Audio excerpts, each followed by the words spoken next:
A few minutes ago, Israeli Prime Minister Benjamin Netanyahu revealed the Jewish Messiah's name. Yes, you heard it right. He has just shared something intriguing about the awaited Jewish Messiah. It's a revelation stirring curiosity and sparking discussions. So who is the Jewish Messiah? What does the Prime Minister say today?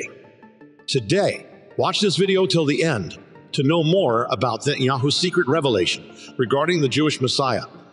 Benjamin Netanyahu became Israel's prime minister again, winning the election 16 months after facing defeat. Some Jewish rabbis believe he might have a special role in the coming of the Messiah. However, other rabbis suggest different perspective, seeing him as a type of Messiah or the fulfillment of certain Yosef, or the Mashiach ben David. According to the article, rabbis say he's already holding meetings with the Messiah, referring to the belief that Netanyahu is connected to messianic events. These rabbis are searching for a Messiah who is not Jesus Christ. And this aspect catches our interest because it ties into the Bible prophecies about the Antichrist and the false prophet. The article points out the anticipation of a reality that will fulfill biblical prophecies.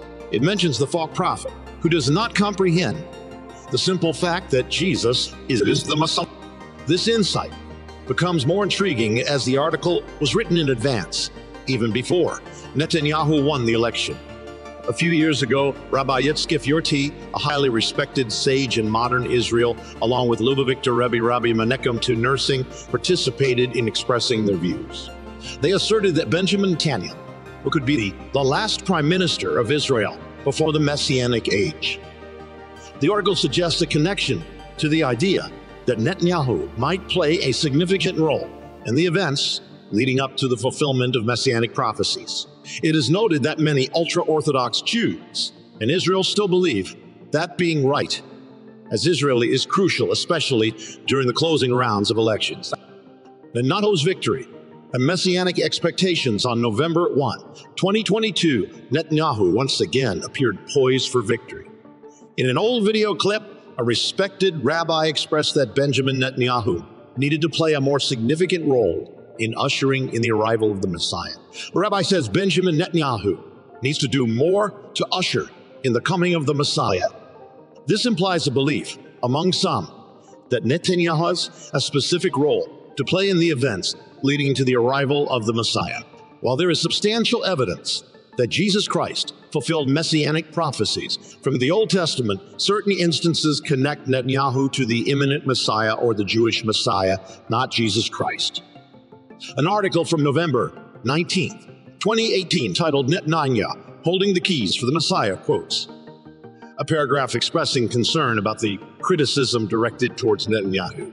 The quote reveals, "It pains me as a friend, as a brother, as a close friend to see how many people continuously spill Netanyahu's." Despite this, the rabbi shares a surprising revelation. He is going to come out of it, and he's going to stand tall on God's side. He has a promise from the rabbi, and he's going to make it through this. I hope he can hand his keys over to Mashiach, the Messiah, and usher in the whole intro redemption. In another noteworthy article from 2018, a compelling idea is presented linking Netanyahu to the concept that he will hand the scepter to the Messiah, the son of David. This notion adds intriguing elements to discussions about Netanyahu's connection to the coming of the Jewish Messiah. The article raises thought-provoking questions about Netanyahu's role in the approaching Jewish Messiah. It also touches on the prevailing belief about the Antichrist or the false prophet, stating, according to John 7:42, the scripture said that the Christ comes from the descendants of David and from Bethlehem, the village where David was. The article introduces the concept of a two-stage process for the Messiah, citing Shem Mishmuel. The first stage, referred to as Messiah ben Yosef, involves practical and earthly aspects, such as gathering exiles and building the land of Israel. The second stage encompasses the Davidic dynasties, reestablished order, and the third temple's crowning glory. Quoting Shemuel, the article explains Jonathan will come as the reincarnation of Mashiach ben Yosef, Messiah from the house of Joseph. It adds, at the end of the day, he's going to function as the second one to the Mashiach ben David, Messiah from the house of David. This further implies Netanyahu's significant and multifaceted role in the broader messianic narrative, connecting him to the expectations surrounding the reestablishment of the Davidic dynasty and the construction of the Third Temple. Netanyahu's role in the messianic prophecy. Continuing our exploration, the belief in Netanyahu's connection to the messianic narrative delves deeper into the concept of the reincarnation of David. According to the perspective presented, once this reincarnation occurs, Netanyahu is expected to fulfill his promise by serving as David's second in command. So it is mentioned that Netanyahu is fulfilling his function best to his potential as a frontrunner in the material world. This indicates that in the earthly realm, Netanyahu is seen as aligning with the responsibilities attributed to Messiah ben Yosef, whose primary role is to establish the spiritual foundation needed to receive the light of Messiah ben David.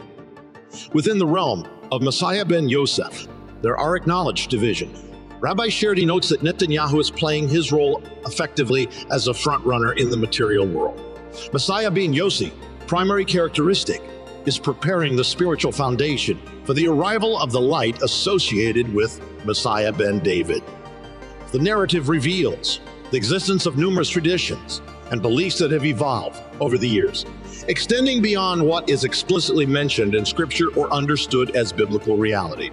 Quoting John 20:30-31, the text highlights the uniqueness of Jesus Christ as the Messiah, emphasizing, "These have been written that you may believe that Jesus is the Christ, the Son of God, and that believing you may have life in His name." The article suggests that various traditions and interpretations have been created over time, shaping ideas about different messiahs, and their distinct stages. We now connect the evolving beliefs about Netanyahu's role with biblical prophecy. The Bible prophesies the coming of the Messiah. This prophecy anticipates the arrival of an antichrist and a false prophet, akin to Jesus' words in Matthew 10:5-6. "I was sent only to the lost sheep." The correlation is drawn with Jesus, who initially came as a testimony and fulfillment to be the Messiah for the people of Israel. However, it is recognized that they rejected him, leading to his crucifixion. As per the article, this rejection triggered a broader outcome, making Jesus the Messiah for all of humanity, including the Gentiles. This is explained in the New Testament. The reasoning follows that when the Antichrist comes, his mission may be aligned with reaching out to the lost sheep of the house of Israel. These are the individuals who, despite their rejection of Jesus Christ as the Messiah for the entire world, may still be seeking a connection with him. Therefore, the Antichrist is seen as a figure dispatched to those who have not accepted the reality of Jesus being the Messiah for all, not just for the Jews. Antichrist as the Messiah in Jewish beliefs. Further, an article dated July 25, 2020 presents the perspective of a rabbi who asserts that the Antichrist might be the Messiah the Jews are seeking. According to the article, the rabbi outlines certain traits attributed to the Antichrist, suggesting he could be a direct descendant of King David of the tribe of Judah. Quoting the article, it emphasizes that the Antichrist is envisioned not only as a religious leader, but also as an unparalleled political figure. His proposed roles include overseeing the rebuilding of the Third Temple, restoring the Sanhedrin, and reinstating sacrifices. Additionally, he's anticipated to play a crucial role in uniting the Jewish people in the land of Israel. The article further states, the Antichrist must be a Jew and a descendant of David. This aligns with the notion presented in the 4, where the Apostle Paul describes a figure who opposes and exalts himself above all, even claiming to be God, seated in the temple of God. Rabbi Mario Marinho, a prominent figure in the Messianic Jewish Shema Israel congregation, is cited as concurring with this viewpoint. The possibility is raised that the Antichrist could either be associated with Islam, or be a political figure, or even an extraterrestrial being descending to earth. And when we expand the idea, it's suggested that the Antichrist might have multiple roles to fulfill. However, the focus remains on the anticipation of a Messiah, particularly among the Jewish community who, over the years, have not embraced the belief in Jesus as the Messiah. The article proposes that this perspective aligns with the established paradigm, especially considering the numerous Bible prophecies that are intricately connected to and directed toward Israel, prophecies of the Third Temple, The idea of the third temple in Jerusalem, surrounded by armies, links to a biblical reference in Matthew 24. 1. This verse advises those in Judea to flee to the mountains. It's a part of a set of prophecies Jesus fulfilled during his time on earth. Over 300 of them. According to the New Testament, Jesus is the Messiah. However, the Jewish expectation of the Messiah was based on Old Testament prophecies. They believed the Messiah would be a Hebrew man, born in Bethlehem, Isaiah 9:6, Micah 5:2 from a virgin, Isaiah 7:14, a prophet like Moses, Deuteronomy 18:18. A priest in the order of Melchizedek, Psalm 110:4. A king, Isaiah 11:1-4, and one who suffered before glory, Isaiah 53. All these align with Jesus Christ's life, fulfilling these messianic prophecies. The book of Daniel contains prophecies that hint the Messiah would come before the destruction of the Second Temple. This makes it logically impossible for anyone other than Jesus to fulfill these prophecies, given that they had to be fulfilled before the Second Temple's destruction.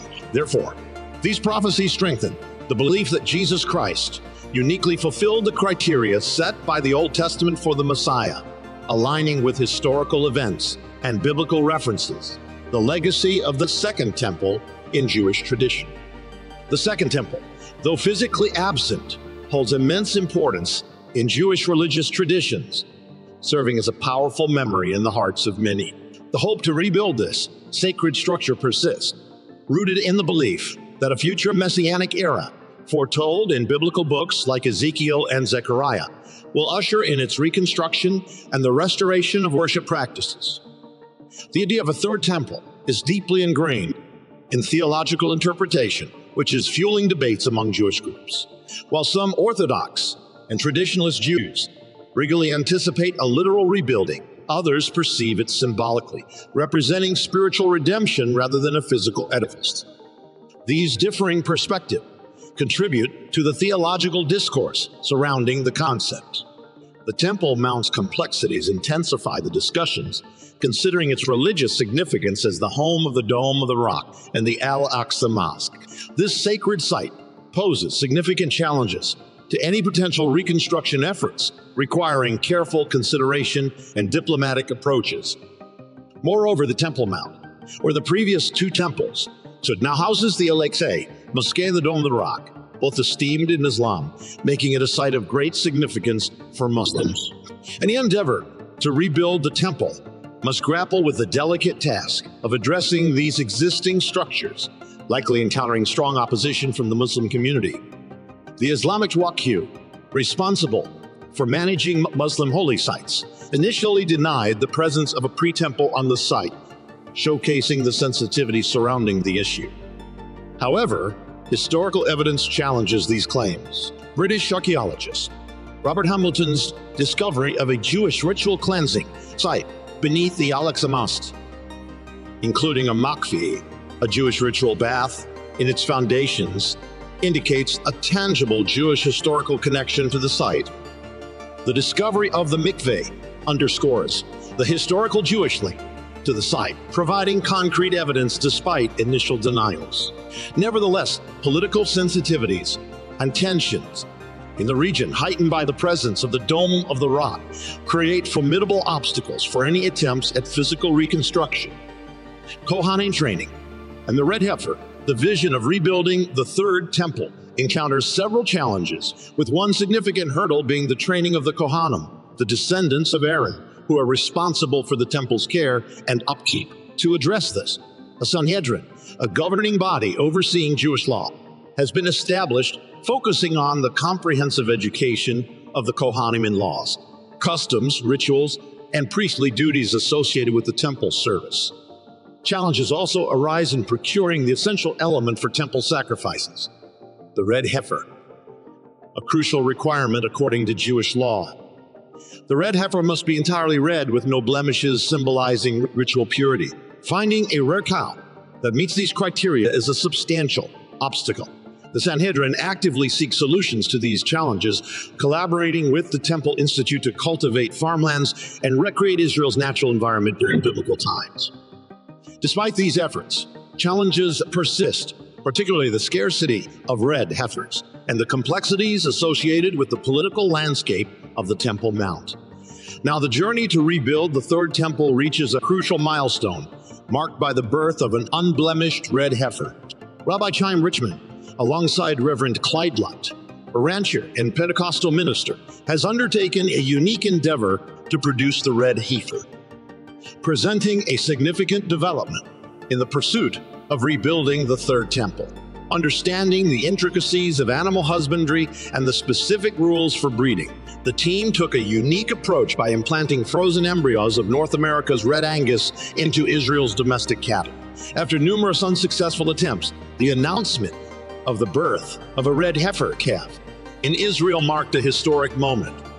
Being the first in the country in 2,000 years, this achievement brought relief and excitement, particularly for those eagerly anticipating the results. The red heifer, currently kept in an undisclosed location, is expected to play a significant role in future religious ceremonies. Plans, led by Rabbi Yitzhak Mamo, are underway to hold a ceremony to slaughter the imported red heifers during Passover in 2024. However, this endeavor faces challenges, particularly concerning the delicate issue of the control of the Temple Mount, which remains under Muslim authority. Battle of Armageddon. Further, the Battle of Armageddon stands as a pivotal concept in discussions about the end times. It's prophesied as the ultimate showdown between the forces of good, led by Jesus Christ, and those of evil, led by the Antichrist. Mentioned in the book of Revelation, Armageddon symbolizes a grand and decisive conflict between heavenly and earthly powers. Although its location has sparked debates, the term originates from the Hebrew Megiddo, referring to the hill of Megiddo, an ancient fortified city in northern Israel. Biblical passages like Matthew 24 and Revelation outline signs that signal the approach of Armageddon. These signs encompass wars, famines, earthquakes, and the rise of false prophets. These prophecies warn about humanity's challenges in the end times, urging people to maintain their faith and exercise discernment amidst potential deception.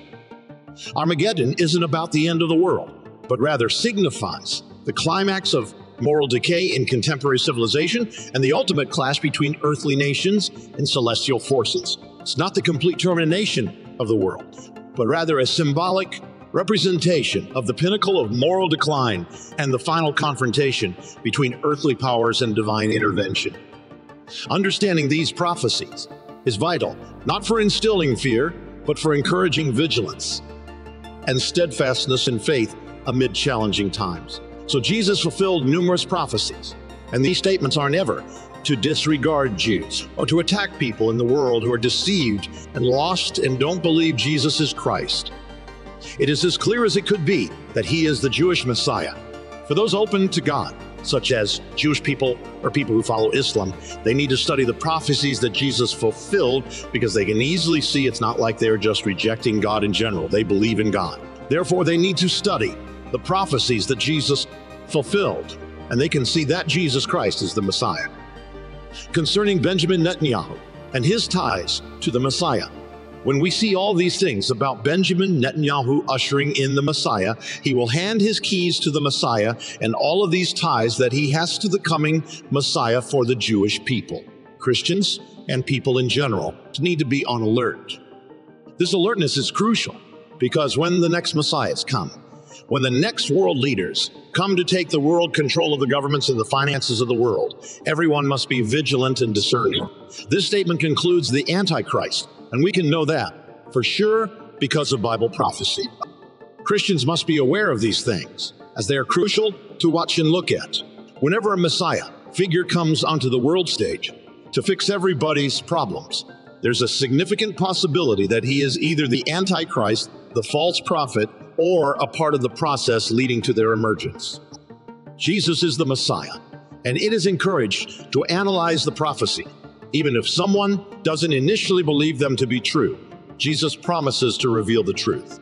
To those who seek a relationship with him, to people of other faiths, such as Islam or Judaism, the advice is to pray to Jesus, talk to Jesus, and test to see if he's real. Jesus will reveal himself as the Messiah, the Savior of the world, and Christ. It's emphasized that that's the only way to God is through him. So what do you think about the hidden Jewish Messiah revealed by Netanyahu? Comment below and subscribe for more.